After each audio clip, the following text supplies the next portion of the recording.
O livre-arbítrio é definido como a capacidade de fazer escolhas, né, no comum da verdade real e muitas das vezes de acordo com os nossos desejos ou poderia-se dizer fascínios. Mas houve alguns dos grandes pensadores que contrariou esse tipo de pensamento,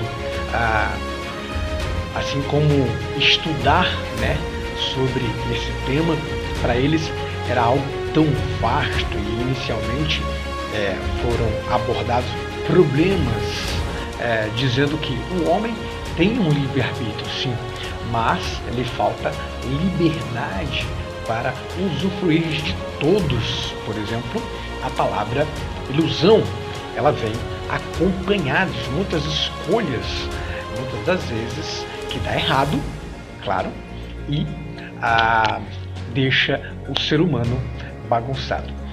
O minuto de resolução é aquele que eu escolhi agora para falar sobre esse tema: ilusão, livre-arbítrio e o homem.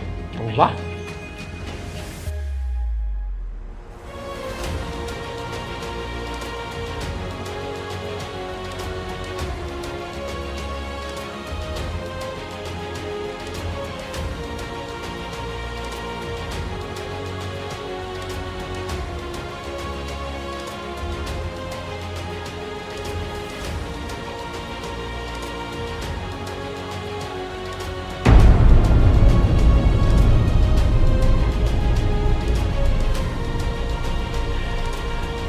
A respeito de ilusão, podemos atualmente falar que se iguala à sorte, porque a sorte é algo que nós não temos certeza, porém você pode se dizer que foi escolhido em uma situação ou até mesmo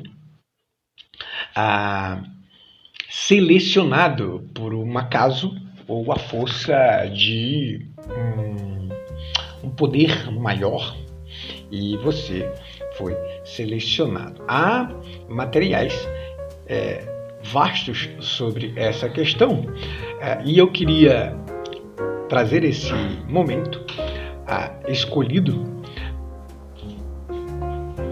como um papo sobre esse tema para falar sobre a ilusão comumente falado, ou até mesmo um afeto cotidiano, contínuo na nossa vida, de instinto sobre escolhas que nós temos no dia a dia e até mesmo pensada ou impensada, tá?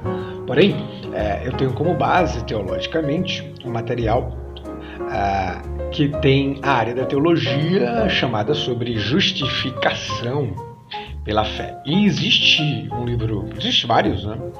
Mas que eu escolhi para poder falar um pouquinho sobre isso e trazer a resolução logo em seguida, que é do Leandro Formic. Vocês pode achar aí facilmente na internet, chama A Justificação pela Fé nas Perspectivas Antiga e Nova, tá? É uma análise exegética, tá bom? Primeiro eu vou falar sobre a ilusão, ou até mesmo os afetos, desejos e fascínios, tá? Que tem a ver comumente dentro das nossas escolhas da vida. E o que isso contraria ou até mesmo comunga com a certeza filosófica ou teológica, beleza? Então a ilusão, né, de certas escolhas que dão, na maioria das vezes, errada, ou até pode-se dizer que existe uma ilusão que dá certo, tá? Mas quando nós pensamos em ilusão, vem logo em seguida a questão das escolhas erradas que nós fazemos na vida. É fácil dizer que um cristão, ele roga, né? Ou uma pessoa religiosa roga sobre a decisão antecipada, né? Para saber se é a coisa certa a se fazer, tá? Mas na vida comum das pessoas, né, no ramo social, na área social da vida, né, na cultura humana, né? As pessoas, elas, quando pensam, né, em escolhas, né, e que dão errada, acham talvez que foi uma ilusão. Talvez sim, talvez não, mas podemos levar isso para a questão espiritual e religiosa, ou até instinto no humano, de que não houve um cumprimento, ou quando há um cumprimento, né, e a palavra fala dos cumprimentos, né, que as escrituras traz, vem à mente, né, de que o Todo-Poderoso, Deus Todo-Poderoso, é Celso, Supremo, extremamente meticuloso em cada detalhe, tá?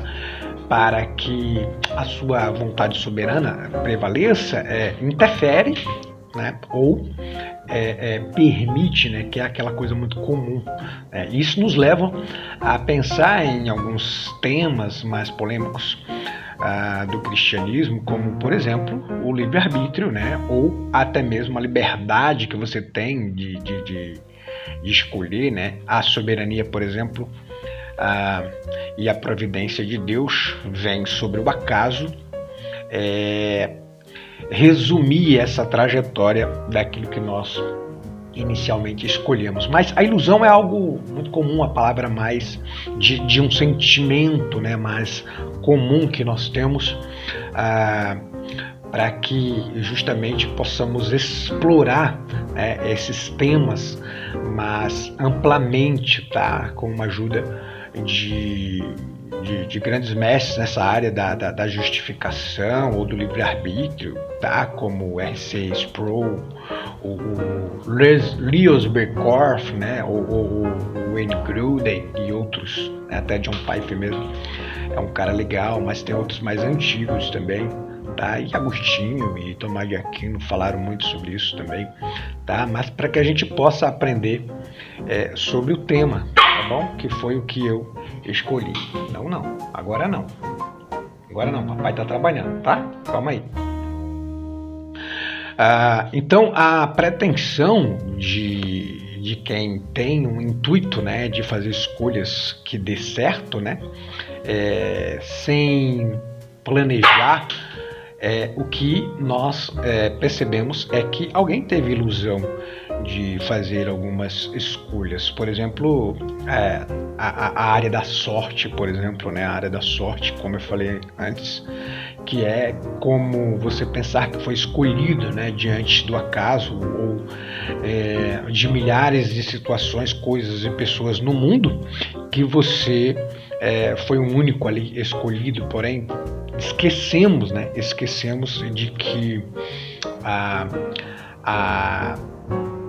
a verdade contra a relatividade, ela tem que ser correspondida, né? Que, por exemplo, até mesmo a verdade seria o resultado, né, das consequências, né, de resultados de somativa das coisas, ela tem que vir à tona, né, seja ela causando, né, uma felicidade, uma alegria, um dano, tá? Então, até mesmo os antigos tiveram, né, fizeram o uso desse a respeito, né, desse ato que seria levar à sorte, né? Por exemplo, a respeito disso, a escolha dos apóstolos ali, né, a partir das escolhas dos apóstolos para tirar, né, o próximo, né, 12º que ficou faltando ali no lugar de Judas, veio o Matias, né? John Fox fala, por exemplo, sobre esse momento que ele tem um célebre livro, do livro dos Mártires, um dos primeiros que eu li no começo da minha carreira, que, diga-se de passagem, um belo livro, um dos melhores que eu já vi. Ele diz que dele se sabe menos que da maioria dos discípulos, né? No caso Matias, né? E foi escolhido para encher a vaga, ou preencher a vaga, né, deixada ali por Judas, e aí é como alguém, né, selecionado pela sorte, né, tirado pela sorte, vai preencher alguém apedrejado ali, ou melhor, morto, né, no lugar, você vai preencher uma vaga de alguém morto, né? E essa pessoa, ela foi apedrejada, no caso Matias, né, em Jerusalém, e depois decapitado, né, como alguns outros discípulos tiveram o seu fim, né? Mas vários teólogos questionam a lançar sortes, né? Porque isso não era um ato comum, não fazia parte, né, da igreja, mas da cultura sim, tá? Da cultura sim. A melhor maneira para escolher Matias naquele momento, os discípulos acharam que foi lançar a sorte. Lendo o livro de Provérbios, por exemplo, Provérbios 16, 33, não dá para condenar os discípulos, né? Porque lá diz, lança a sorte no regaço, mas o Senhor procede toda decisão. Então eles faziam isso também, né? Ou seja, lançavam sorte, mas por fim quem dava o resultado era Deus. Então, examinando passagens como essa, que seria, por exemplo, criar uma certa ilusão, né? Dá um pouco mais de profundidade teológica quando a gente vai tratar sobre esses assuntos, né? E aí a gente encontra detalhes importantes, tá bom? Por exemplo, o livre-arbítrio, né? Ele é definido como uma capacidade de fazer escolhas de acordo com os nossos desejos, né? Aurélio, o Grande, né? O Augustinho, o bispo de Hipona, mais conhecido como Santo Agostinho, foi um dos primeiros teólogos a tratar, né, sobre essa abordagem, tá? E ele diz que o problema disso, né, é que o homem ele tem o direito de lançar a sorte, né, dentro do livre-arbítrio, né? Mas falta uma liberdade para usufruir e contemplar plenamente, pelo menos agora, né? Neste momento, né? Foi quando eu abri este vídeo com essa fala. E o que isso tem a ver, fazendo uso agora para a segunda parte do momento, fazendo uso do material da justificação pela fé, né? Que isso tem a ver com uma justificação pela fé, né? Nós pensamos que pessoas, né, elas seguem devotamente, né, religiões não cristãs ou até mesmo outras seitas que fazem uso, né, da ocultação, né, ou seja, esconder algumas perspectivas de sorte, de uso, desejo, e por que não dizer que isso é uma ilusão do lado de cá, né, quando a gente trata biblicamente dessas questões. Então gera conflito, né, irrompido por causa dessas coisas, né. As pessoas vivem capengando, né, sem muita centralidade na vida, porque todas essas outras religiões, elas são essencialmente a mesma coisa, ou seja, altera alguns detalhes ali na doxologia, né? Mas tem o mesmo sentido, que na verdade é distorcer, né, a verdade, né, da humanidade conforme ela é conduzida ali em seus ritos, tá? Para um suposto bem, né, que faça a sua alma ficar mais tranquila.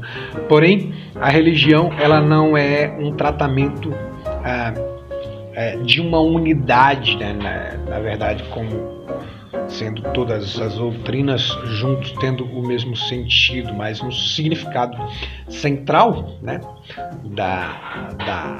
do uso, né, é fazer o ser humano ligar a um ser maior, né? E existem elementos para isso, né? Os elementos principais da ritualidade para isso é a família, né? É a comunidade, a união, né?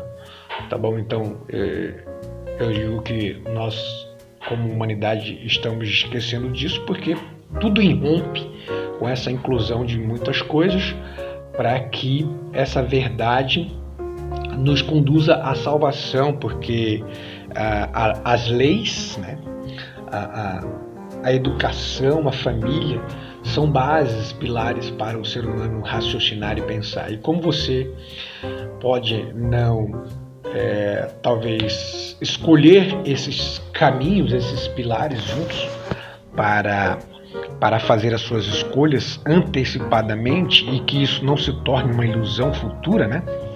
Eu defino que esta verdade real seja congruída sobre essas escolhas de caminhar sobre esses pilares. E como a religião, ela na maioria das vezes tem um Deus, né? Ela é mais importante do que qualquer outra coisa, né? Para que o ser humano ele possa se centralizar, pensar, e muito mais do que isso é importante pensar que a família esteja junto, né? Família esteja junto, mas a gente está muito mais ligado hoje à política, à tecnologia e ao valor financeiro, né, que é a matéria que nos faz levar a outros rumos da vida. Então, realmente nós acreditamos, né, que nós mesmos criamos a religião própria, né? Eu penso que é isso que a humanidade, para onde a humanidade está indo, né, hoje, como uma unidade religiosa. Realmente as pessoas acreditam que não há mais, né, um contexto de família ligado à sua vida por essas interferências, né? Então, todos aqueles que promovem essa intolerância, né, dentro desses assuntos, vão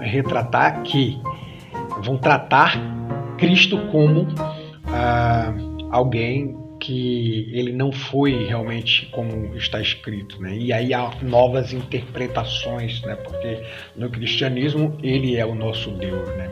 Como Filho de Deus, enviado para trazer a mensagem do Deus, sendo único a Deus, né? Unido a Deus. Então, essas histórias, então, elas são distorcidas, como até, por exemplo, nos antepassados, né? Deuses que são filhos de um Deus maior, e aí ele se diminui, nasce, por exemplo, ali no mesmo contexto que Cristo e tal. Então elas vão repercutindo, deformando a história real dentro de outras doutrinas na área da religião. Muito embora afirme que a paz é mais importante do que o entorno, né, de como está a lealdade daquela doutrina ali pautada para aquilo, tá? Então tudo isso forma uma ideologia conotada a uma renúncia, né, de algumas coisas da vida, para que forme-se crença dentro da nossa mente e blinde as pessoas a ter tolerância em luto da sua vida, não ligado só à morte do próximo, mas à morte do tempo em que as pessoas vivem, né? Há um tempo, um círculo de tempo, e aí acaba, e aí para passar para outro círculo de tempo, esse intermeio aí, ele se chama de luto. Como as pessoas lidar com essa questão, né? Quem ama, por exemplo, seu pai, sua mãe, vai amar da mesma forma os irmãos e os outros, entre parênteses, né? Aí muitos vão falar, claro que não, mas é possível, entendeu? Então, nós partimos então para a questão, né, do livre-arbítrio, entre o livre-arbítrio para a justificação na fé, tá bom? Que o livro A Justificação pela Fé, tá? Do Leandro Formitik, você pode achar na internet aí. Ele fala que a Reforma Protestante, ela é uma marca em que, através de Paulo, né, finca, né, ou encrava, né, definitivamente o embrião da teologia na Igreja Protestante, né? Martinho Lutero, por exemplo, dá um grande passo, Calvino também, tá? Mas o tema central dessas desse tempo, né, dessas reformas é a justificação pela fé, tá? E aí a graça entra dentro disso, né, que é mediante a fé. E a cara da expressão dessa justificação da fé é como se fosse a justificação de Deus, tá? Ou seja, não substituída, mas expressada através da fé e a graça dele, né?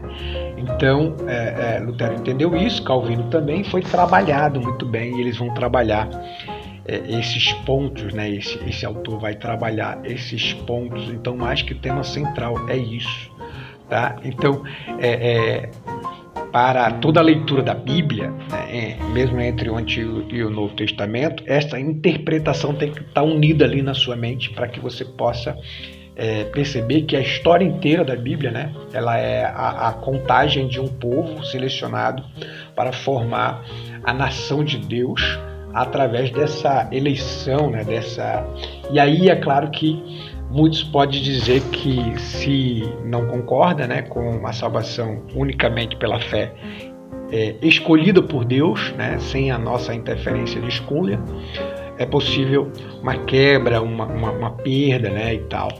Mas se há veracidade no juízo, de forma hermenêutica, ele vai dizer, né, sobre todo tipo de leitura bíblica, né, esse padrão ele é interpretado pela Bíblia, através do cristianismo, sendo repetidamente ao longo dos processos, né, de muitos anos, centenas e centenas de anos, através de uma reformulação de nação, de povos e tal, mas não há uma quebra, né, dessa questão do uso e expansão do cristianismo, da doutrina do cristianismo, né? E essa leitura basicamente teológica, né, de Paulina, né, digamos ali, ela é repetida com o mesmo método através dos profetas, né? E houve, claro, os desdobramentos, porém eles está de forma anacrônica, né? E mais resultante, né? Resultante do que a gente vê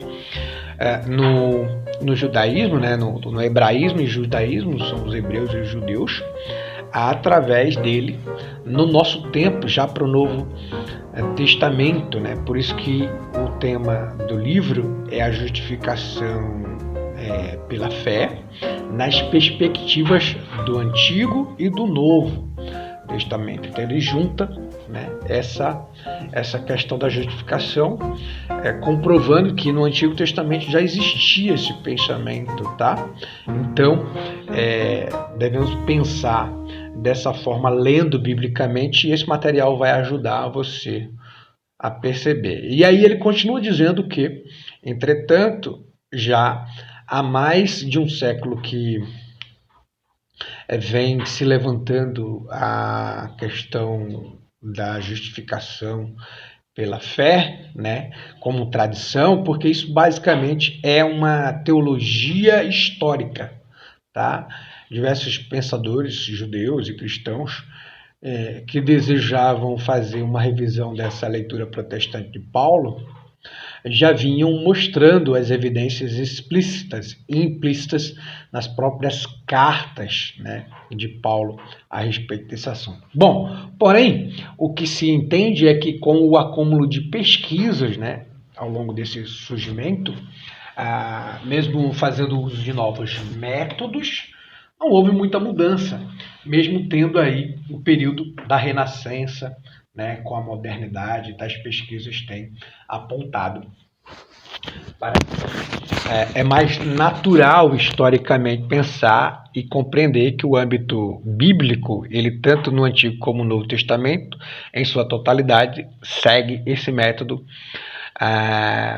de escolhas, livre-arbítrio e tal, unido à justificação pela fé, que seria as escolhas ou a ilusão de pensar de que nossas forças e poderes é único, tá? é único. E este livro de Leandro Formic é resultado de esforços nesse sentido. Ele é capaz de mostrar isso para a gente, tá? A justificação pela fé desde o Antigo e Novo Testamento. Mas ainda este livro também pode e deve, né, fazer você diminuir a distância que há entre esse assunto e a sua liberdade, ok? Então, minuto de resolução sobre este material de justificação pela fé nas perspectivas do Antigo e do Novo, ilusão, método ou até mesmo um livre-arbítrio dentro das suas escolhas. Pesquise, estude e seja mais feliz, sendo sábio e inteligente. Fica na paz. Até mais.